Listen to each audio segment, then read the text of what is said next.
Most people think they have a time problem, but what they actually have is a priority problem. Every single day, you're given the same 24 hours as the most successful people on Earth, and yet at the end of the day, most people feel like they didn't do enough, didn't move forward enough, didn't live enough.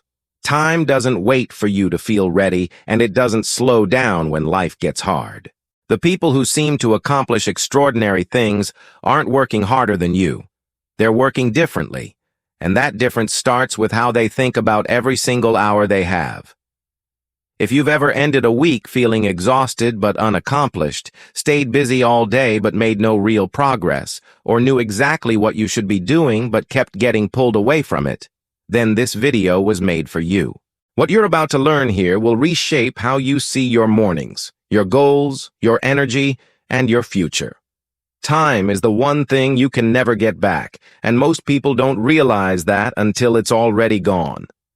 A man can lose his money and rebuild his fortune, lose his health and recover it.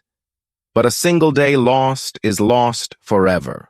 The life you're living right now is being written by how you choose to spend each hour, each minute, each moment. People measure life in years, but years mean nothing if they're filled with emptiness and distraction. The real question isn't how long you live, it's how fully you live. I've met people in their 80s who felt they had barely lived at all, and I've met young people who packed more meaning into a decade than most do in a lifetime. The difference wasn't luck, it wasn't talent, and it certainly wasn't money. The difference was awareness, a deep understanding that time is a sacred resource that demands respect. Every morning you wake up, you're handed 24 hours that no amount of wealth can buy back once they're spent. That gift either becomes a life well built or a regret quietly carried. Every single day that starts without a plan is a day that belongs to someone else's agenda. I learned early in my life that clarity doesn't come from hoping things will work out. It comes from deciding in advance how your hours will be used. When you sit down the night before and write out what tomorrow needs to look like, you wake up with direction instead of confusion. The week, the month, the year, all of it becomes manageable the moment you decide to design it rather than just survive it. Planning isn't about being rigid, it's about being intentional. A simple notebook and 15 minutes at the end of each day can transform the way you move through your week. Write down your 3 most important tasks for tomorrow. Not 20 things, just 3 that truly matter. When you focus your energy on what's essential instead of reacting to everything that demands your attention, you start to feel something rare: control. That feeling of control isn't arrogance. It's the natural result of someone who has decided to lead their own life. And the beautiful thing is, anyone can start doing this tonight.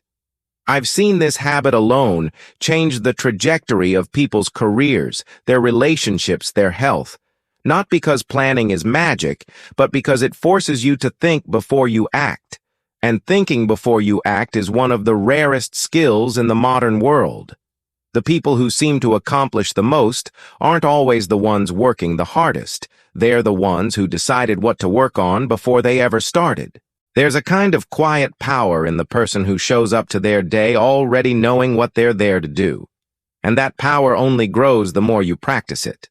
Nobody is forced to stay the same person they were last year, and that truth is one of the most powerful ideas I've ever encountered. You are not a product of your circumstances.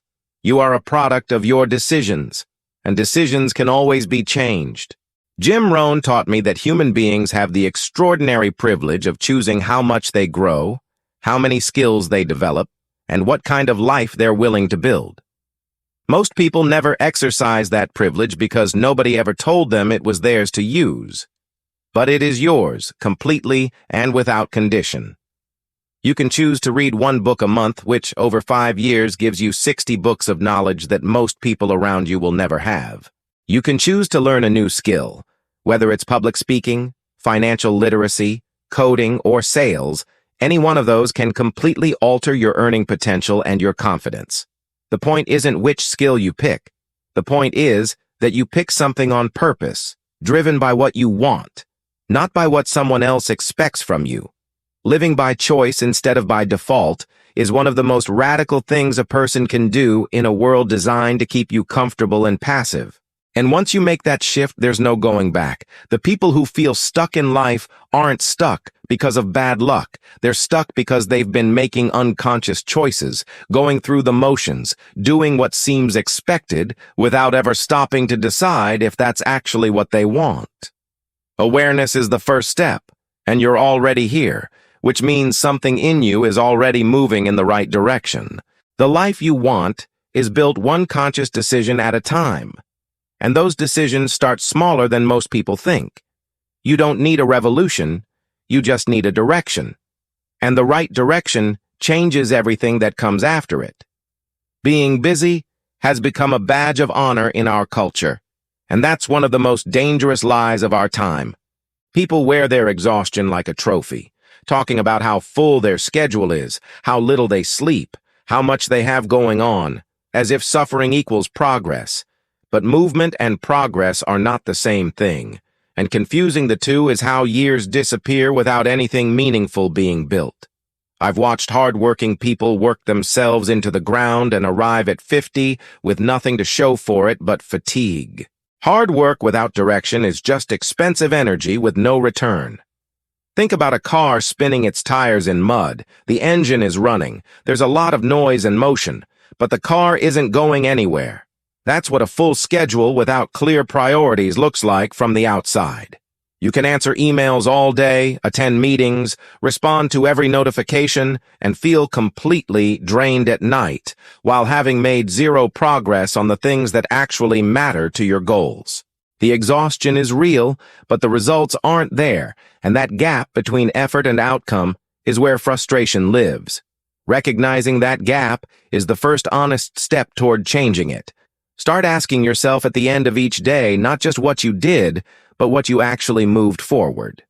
Pick the 2 or 3 things that, if completed, would genuinely change the direction of your week, and protect those from everything else. Let the urgent but unimportant things wait, or delegate them, or simply let them go. Most of what feels urgent isn't actually important, and most of what's actually important never feels urgent until it's too late. That realization alone, once it truly lands, has the power to reorganize everything about how you spend your time. There is a ceiling to how many hours a human being can work before the quality of their thinking collapses, and most people hit that ceiling without realizing it. The idea that more hours automatically means more results is a factory-age mindset that simply doesn't apply to the kind of work most of us are doing today. Your brain, your energy, and your focus are assets just as real as money in a bank account, and they need to be managed just as carefully. When you run them into the ground chasing volume, you end up producing low-quality output for long hours, which is the worst possible trade. Efficiency is worth far more than effort when effort is spent recklessly. Developing your skills is the most direct path to doing more with less time.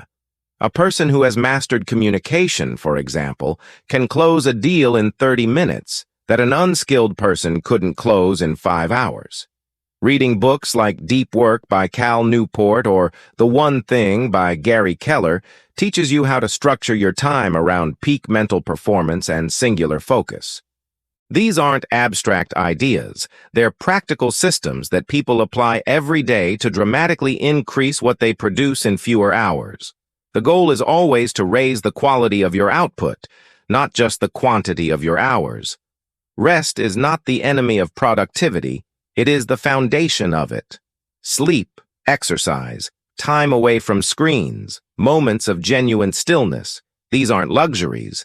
They're what allow your mind to perform at the level your goals demand.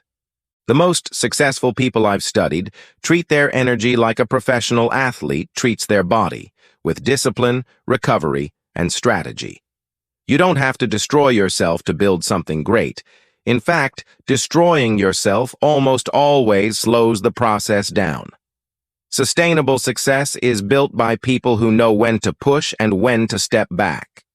Your life, your projects, your relationships, your health, none of these things should be running you. You should be running them. The moment you lose control of your time, you quietly lose control of your direction. And when direction disappears, so does the feeling that your life belongs to you. I've spoken to thousands of people over the years who felt like they were always reacting, always behind, always serving someone else's plan while their own dreams sat untouched on a shelf. That feeling isn't fate. It's a signal that something needs to change at a structural level. And the structure always starts with how you manage your time. Taking back control doesn't require a dramatic life change overnight. It starts with small, deliberate acts of ownership. It means deciding when you'll check your phone instead of letting it dictate your attention. It means setting boundaries around your work hours so that your family gets a version of you that is actually present. It means making health appointments before they become emergencies, because the person who doesn't make time for wellness eventually makes time for illness. These aren't philosophical ideas, they're daily decisions that either reinforce your control or slowly give it away. Every small choice is either building your life or someone else's. Leadership over your own life is the foundation of every other kind of success. You cannot lead a team, build a business, or nurture a family if you have not first learned to lead yourself with consistency and intention. The people who seem to have it all together aren't superhuman. They've simply developed the habit of making conscious decisions about where their time and energy go. That habit is learnable. It is available to you right now, and it costs nothing except the willingness to start. The question is only whether you're ready to be the one in charge. Getting thoughts out of your head and onto paper is one of the simplest and most effective things you can do for your productivity. The mind is a brilliant processor, but it's a terrible storage system, and when it's cluttered with 100 unfinished tasks, it loses its ability to focus on any one thing deeply. A simple habit like writing down your top priorities the night before, using a notebook, a journal, or even an app like Notion or Todoist, immediately clears that mental fog. You wake up with a list instead of a cloud, and that list tells you exactly where your energy belongs. That's not a small thing. That's the beginning of a completely different relationship with your time. Separating important tasks from urgent ones is a skill that takes practice but pays enormous dividends. The Eisenhower Matrix is a tool I recommend often. Divide your tasks into 4 categories: urgent and important, important but not urgent, urgent but not important, and neither. Most people spend their entire day in the urgent category, reacting to what screams the loudest, while the important but not urgent things, like learning, health, and long-term goals, never get touched. Shifting even 1 hour per day toward those deep, important tasks compounds over time into results that look extraordinary from the outside. But from the inside, it's just consistent, intentional effort applied daily. Writing your goals down by hand, not just thinking about them, but physically writing them, has been shown repeatedly to increase the likelihood of achieving them. Write your annual goals, your monthly goals, your weekly goals. Review them regularly, not as a ritual, but as a navigation check, to make sure what you're doing today is actually pointing toward where you want to go. The people who seem to attract success aren't luckier, they're clearer, and that clarity usually starts with a pen and a page. There's a connection between committing something to paper and committing to it in life that goes deeper than most people ever explore.